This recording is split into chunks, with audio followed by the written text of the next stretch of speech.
Formula E will get its next new Formula 1 driver next season when Felipe Massa joins the grid with Venturi. Alex, you've been charting Felipe's progress behind the scenes in testing. What do you think he's going to bring to FE beyond, obviously, the reputation of a multiple Grand Prix winner?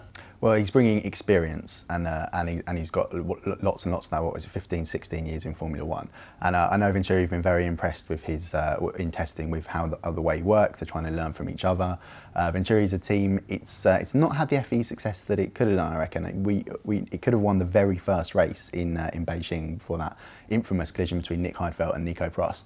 And then I remember at the end of that year looking back and thinking, how have they not won a race? They've been up there every single time, and it's still carried on. I know they finished first on the road in one of the races in London, but it's still a team that you would say it's underperformed based on the form and the promise that it has showed.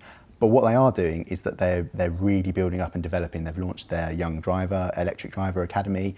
Susie Wolff has come on board as team principal, and now they've hired Felipe Massa. So they're getting all the pieces together, and it's just finding that, putting it on, and taking it forwards. And I know that the team have been very impressed by what they've seen so far from Massa, and they're just trying to learn from each other as we go into the new Gen 2 era, take it forwards. Obviously, reputation guarantees you absolutely nothing in Formula E. Ed Straw, as Grand Prix editor of Autosport, you're well known to Felipe. Felipe is well known to you. Maybe too far to say you're a friend of Felipe, but you've seen a lot of his Grand Prix highs. What level does he go to Formula E at? Obviously, he's been retired from F1 since the end of last season. So, did he go out sort of still relatively on a high, or do you think he's going to FE on a bit of a low ebb? Well, I think the important thing with Felipe Massa is he's still very focused and determined. This isn't kind of an old school driver retiring from Formula 1 and then just trying to get a payday somewhere else. He's very, very hard-working, determined. He will want to make a success of this, and I don't think he'll underestimate the challenge either. I think he'll be intelligent enough to know how tough Formula E is. So they will get a determined, accomplished driver, someone who is very, very quick on his day. A big adaptation he's going to have to do. While I think he goes into it with his eyes open, I think we've heard from many drivers that they found it very easy to not realise just how big the change is. And I think he'll bring a lot to the team in terms of the new car. He's a decent driver technically. He's got gallons of experience. He's experienced so many different things in motorsport. So I think they get a driver who wants to succeed. They've got a driver who can be very quick. They've got a driver who's got great determination and desire. But let's see what happens if the season starts and it's hard work, which it could well be in terms of the overall pace of the car. Let's see how he gets on if he's mired in the midfield and really having to drag that team up to the front. And Ed, you're experienced in looking at the sort of box office appeal and the need for box office appeal with drivers. Obviously, Formula E, South America is a very big market. They've had ex-F1 drivers before, but Massa's the first guy going there with that level of quality and experience on his CV. So how valuable is that from an FE perspective? I think it is of value to Formula E. I think Formula E would make a mistake if it was just chasing after any old Formula 1 driver, should we say. But Felipe Massa isn't any old Formula 1 driver. He's a big name, hugely famous in Brazil. He's a good character, good personality, a really good guy. And after all, this was someone who almost won the Formula 1 World Championship. He's been closer to winning it without actually winning it than anyone in the 2008 Brazilian Grand Prix, of course. When it comes to Formula E, with where it is now, it needs to be looking at those upper echelon. It needs to be looking at Grand Prix winners, not just somebody who turned up and started 40 races and then dropped off because they weren't good enough. So yeah, a good addition to Formula E.